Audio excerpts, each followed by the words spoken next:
So integrity is first. Be honest with yourself, be honest with God, be honest with your family, be honest with your spouse. I mean, who knows you better than your spouse? Nobody. Once you choose a person to spend the rest of your life with, that person ends up getting to know you better than you sometimes. What's up, friends? Welcome to another episode of Purpose Over Pleasure podcast with your host, Alex Payne. And today, the topic of discussion is going to be masculinity. You guessed it right. However, today's episode was inspired by my friend D-Bear. D-Bear, shout out to you. As you guys know, when I produce these episodes, I always ask myself, what kind of value can I give to my listeners, to my viewers, and mostly men? And I like to talk about, business, entrepreneurship, masculinity. So today's episode is dedicated to masculinity. And in particular, I'm going to talk about the 7 traits of masculine men. Now, before I jump into discussing the 7 traits of masculine men, I want to begin with a story. And the story is this. Back in 2020, 2021, when I was still a police officer, I had to face a challenge. I was pretty much told that I either have to vaccinate or I will be let go. It came to the point where myself and a few of my fellow officers had to really look at the mirror and actually ask ourselves, are we willing to vaccinate or willing to go all the way and not do that? I made a personal decision to myself that I will not vaccinate. And I was willing to go as far as turning in my gun and my badge and the job I worked for really, really, really hard for a really, really, really long time and sacrificed a lot of things to get to where I want to be. Now, you may ask why. Who cares? It's just a shot. Let me tell you something. I come from a science background. I had a bachelor's in biological sciences. I come from a family of doctors, nurses, etc., etc. So I know what vaccines are. Now, I'm not saying all vaccines are bad. I've been vaccinated as a child. But in particular, I had an issue, and I still have an issue with the COVID vaccine. And fast forwarding 2025, we have all these studies that are coming out basically telling us that COVID vaccines were not effective. They were a lie. People lied to us, and a lot of people were forced to take vaccinations against COVID and develop, very, very bad, severe symptoms and even died. So back then, 4 or 5 years ago, I had to make a decision. Am I willing to vaccinate to keep my job or not? I told myself that I'm not going to do that, and I was willing to go as far as losing my job. Luckily, attorneys got involved, and my department was able to help me out, and long story short, I didn't have to vaccinate, and I got to keep my job. So that worked out really well, and I was very grateful for that. But the reason why I want to share the story with you guys is because back then, I had to really face the reality, and the reality was take a jab or lose your job. A lot of people caved in, and I believe a vast majority of people caved in. I refused to. I was willing to stand for my values, for my beliefs, and for what I believe was right and wrong. And at that time, I believe, and I still do believe, that COVID vaccines were not the way to go. So I had to stand for my values, my beliefs, and I'm proud that I did that. And the reason why I want to talk about this example out of my personal life and how it relates to traits of masculine men is this. First and foremost, a masculine man has to have integrity.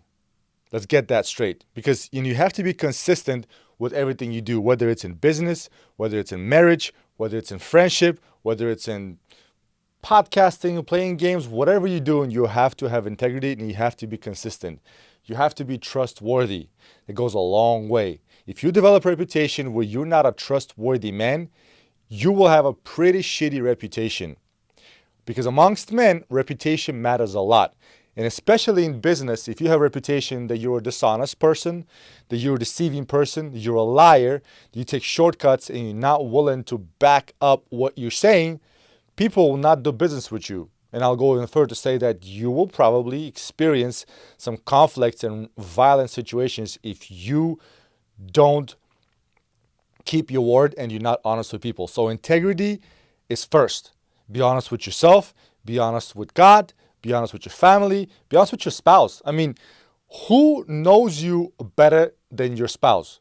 Nobody. Once you choose a person to spend the rest of your life with, that person ends up getting to know you better than you sometimes. Like, my wife knows me really well. She actually knows my weak links better than I do because she sees me from a third point's perspective, and she tells me, babe, you could have said this better. You could have done this better. You kind of dropped the ball here. You could do a little better right here. And I listen. And I listen to her.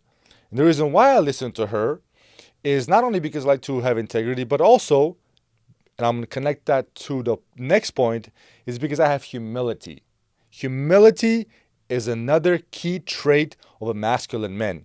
You can be a masculine man and be honest with God if you don't have humility. Okay? There's a verse in James 4:10, and it says, humble yourself before the Lord and he will lift you up. Let me read it again. Humble yourself before the Lord and he will lift you up. That's James 4:10. You have to understand that it doesn't matter how strong you are, it doesn't matter how tough you are, it doesn't matter how successful you are. You can't live life with your ego. You can't live life being always proud and be, even if you made mistakes. And everybody makes mistakes. Everybody makes mistakes. So when you make a mistake, you have to realize that you made a mistake. You have to apologize when you made a mistake. When you're wrong, when you know you're wrong, you have to admit that you make a mistake, that you made a mistake. Because if you're the type of person who walks around, say, acting and talking and like your shit don't stink, people are going to call you out on your bullshit. I guarantee it. So humility comes first. And recognize that your strength comes from God. Your strength does not come from you. Your strength comes from God. I'll give you guys an example. Just recently, I was trying to control everything I could in my life. Control business, my relationship, friendship, and everything. And I realized the more I try to control, the more strength I try, the tighter grip I try to have on everything, the less of a grip and control I had. So what do? I started praying. I started praying harder. I started praying on a consistent basis. And I told God, Lord, Jesus, take the wheel, because I cannot control everything. My strength comes from him. And I don't care if you're Christian, Catholic, Muslim, or Buddhist. It doesn't matter. At the end of the day, you got to have faith. And you understand that your strength comes from the person above, because he made you, and you can ask him for strength, but you also have to be humble enough to understand that you're only human. You make mistakes, and when you do make mistakes, because nobody's perfect, then you have to admit, you have to apologize and fix your wrongdoings. The next trait is courage.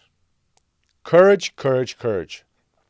I was listening to this video just today, and the guy was saying that in the Bible, I don't know what version of the Bible, but maybe in just the regular Bible, no fear is mentioned 365 times. Correct me if I'm wrong. But I believe in that. You got to have courage. You got to stand for what you believe in. Don't shy away from spiritual battles, from mental battles, from the people and the entities and the beings that are trying to bring you down, that are trying to instill fear in you. One of my favorite books right here is Outwitting the Devil. And in that book, Napoleon Hill talks about that the devil is not this creature with horns that will torture you for the rest of eternity. The devil is fear. The devil is anxiety. The devil is doubt. But it is fear, because the devil loves instilling fear inside of you so that you don't pursue your goals. You don't pursue your dreams. If I had fear that somebody would judge me for my podcast episodes, if I had fear that people would hate me or do this or talk smack about my podcast, I would not be sitting here recording episode number, I don't know what, out of season 3. This is my 3rd season. I don't care. I had that fear in the beginning. By this point, I don't care. I do what I love doing. I pursue my dream. And I love podcasting. I love doing this. I love producing these episodes with value to you, my viewers, my listeners, and hopefully my son or sons or all my children, daughter, doesn't matter. They will watch this and they will learn from you. They will learn what their father was about. And at the end of the day, this is a reminder for myself. These are the things that I have to constantly remind myself of and follow. So courage is very important. Stand for what you believe in. That's why I started my episode today with the story where I had to be courageous enough to stand up to my department and the government and not take the shot, and be willing to go as far as lose my job and give up my dream job, because I strongly believe that I do not want to get that COVID vaccine. Okay. Next one, the trait number 4. This one's important, and not a lot of you are going to like this one. Discipline. Now, discipline is freedom, like Jocko Willink said. But you have to train your mind, body, and spirit to have discipline.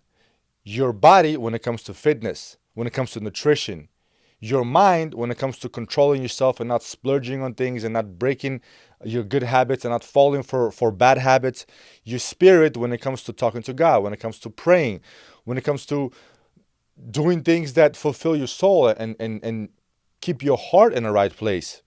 You got to know how to manage your time every single day. The older I get, the busier I get, the more responsibilities I acquire, the less time I have. So what do I have to do now? Now I have to manage my time. I have to manage my time accordingly. I have to eliminate certain people. I have to escape certain situations. I have to really be greedy with my time, and I have to be wise with what I dedicate my time to, what people do I hang out with, and what tasks do I do. Because at this point in my life, there's certain things that it's just not worth my time. Not because I'm better, but because I can be doing something else that drives my business forward, whereas I can pay somebody a lot less than what I can make that 30 minutes or an hour to take care of that for me. So I can delegate. So discipline is key. You have to be disciplined with your habits, with your mind, with your prayer, with yourself, with your word. You have to be consistent in it. The next one is compassion. Compassion is personally something that I had to sort of learn and develop because I grew up in a household where if you fall, get up, dust yourself off, and keep moving forward. It was kind of like that tough love. And so I developed tough love. And so I started training other people with tough love. But I understood that compassion needs to take place when you're dealing with people. That I have to be compassionate with others, especially with my wife, my future children, my family members, my employees, my friends, my viewers and listeners. So I have to show that tender side of me, especially when it comes to those I love. Not everybody deserves that tender side of me. A lot of people out there, especially in business or especially when I was a police officer and I was on the street, you best believe I was not tender with everybody. I had to have that protective, sturdy, stern side of me. But sometimes I have to come from an angle of compassion, especially when I was dealing with victims and listening to the stories of victims of rape and torture and physical abuse, or just victim of any kind of just physical violence or domestic abuse. I have to get that compassionate side out of me. And now I have the same thing now in my relationship, in business, my clients and my employees, with my customers. Sometimes the customers come at me and they say, well, I have a certain budget. I would really like to get this, but I can't afford this. Something you can do. So I have to be able to understand and bring the compassion out of me and work with them. Because sometimes people remember how you made them feel. Not what you got them, what you did, but how you made them feel. That's very important. So compassion has to be present, especially if you are a God-fearing man. And if you claim to be a God-fearing man, you have to have compassion. And I have to constantly remind myself to be compassionate towards other people. The next one, last but not least, is leadership. Leadership. And I talk a lot about leadership. And let's face it, not everyone is a natural born leader. Some people are natural born leaders. I don't think I was born a leader, but I definitely became a leader. And every single day I try to be a better leader. But I have to be a leader of my household. I have to be a leader in my relationship. I have to be a leader in business. I have to be a leader out there for you guys, my listeners and my viewers, because some of you, and I had people approach me and tell me that they enjoy watching my episodes and they find value from it. Speaking of which, I really appreciate it if you guys can click like. You can share my episodes with those who you believe can gain some value from this. And if you subscribe to my channel, it goes a long way, helps my channel grow, and I really appreciate that if you guys could do that for me. But going back to leadership, first and foremost, lead by example. You have to lead by example, because if you say one thing and you do the opposite, people are going to call you out on your BS. Your children would develop the same traits that they see you have. They're not going to do what you tell them to do. they're going to develop the same traits that you have. They're going to replicate it because it's what they see. So whatever you preach, you have to do. You have to lead by example. You have to always put others first. I'm not going to lie. I don't always put others first. I've not always done that. But as I'm becoming older, wiser, as I'm in a serious relationship, as I'm an employer to my employees, I have to understand that I have to put others first before me. And at the end of the day, as a Christian man, the Bible talks about it. You have to put other people first. And you have to take responsibility. You have to take responsibility for your actions. That's what leadership is. If you screw up, take responsibility. Learn from it. Move forward. There's no leadership without taking responsibility. You can't just walk around and say, I'm a leader, but when shit hits the fan, you know where to be found. You can't do that. You're not a leader. That's a weak man's trait. That's a coward. That's a person who does not want to take responsibility for their actions. Whether you're a man or a woman, it doesn't matter. Take responsibility for your actions. Lead by example. And ask God for wisdom. Ask God for wisdom. The number one thing I always ask God when I pray, I ask Him for wisdom. Because wisdom is very expensive. How do you gain wisdom? Wisdom comes from experience. How does you gain experience? It's from making mistakes and from living life. So hey, you're not going to get a lot of wisdom if you haven't experienced, you haven't lived long enough. So what do? When I pray, I ask God for wisdom. Because a fool will never learn from his mistakes. A smart man can learn from his mistakes. Or even smarter man can learn from other people's mistakes.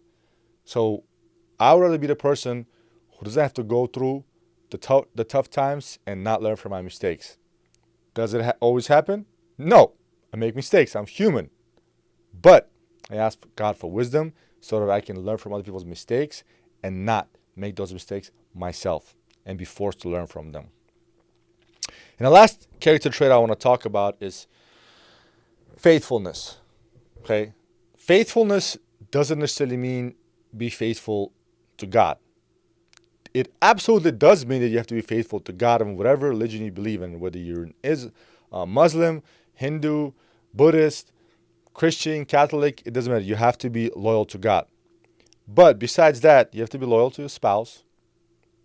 Okay, I don't like doing business with people who are disloyal, who cheat on their spouses.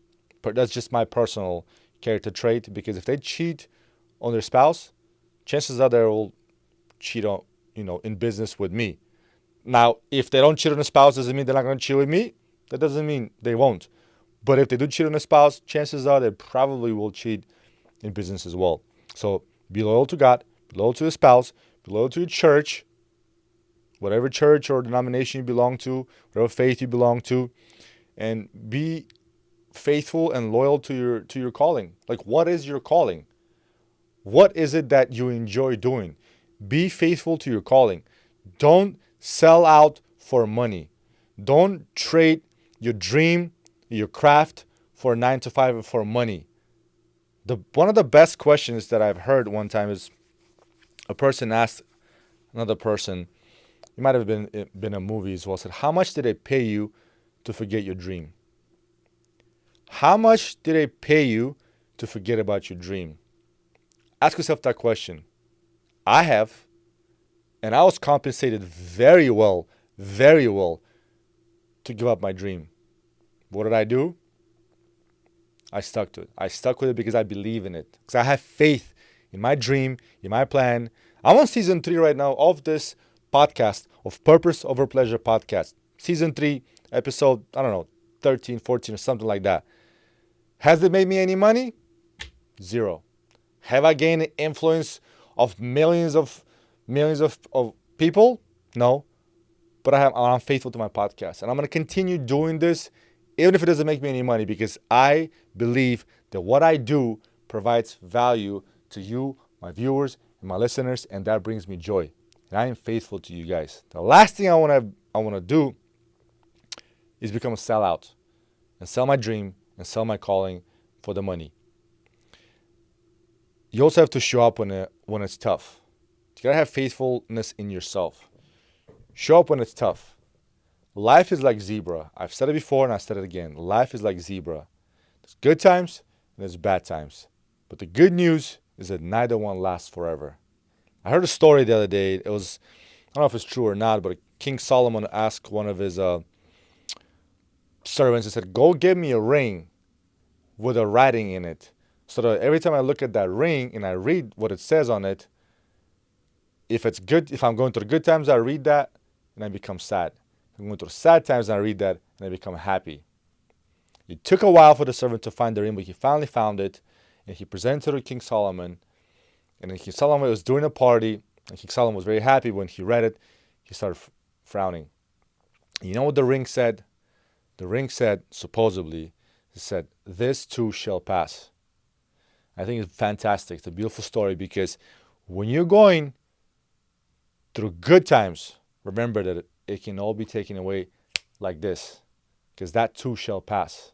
That's just a fact of life. But when you're going through the tough times, that too shall pass, and the good times will come. There's always light at the end of the tunnel. So I hope you guys learn from this episode, because like I said, and I said it before, and I'll say it again, every episode I produce is for you, is my way of delivering value to my viewers and my listeners. So again, to go over and to talk about the 7 points again, the 7 traits of a masculine man, 7 important character traits of masculine men is integrity, courage, humility, discipline, compassion, leadership, and faithfulness. If you hold those strong, if you practice those 7, I promise you, especially with you add daily prayer to it and you get your way straight with God, I promise you your life will change. And how I know this? Because my life changed. So if you guys liked and enjoyed this episode, please click like, share, and subscribe. And let me know in the comments what is it you guys want to hear about next. I'll be happy to discuss that in the next episode. Good luck and God bless.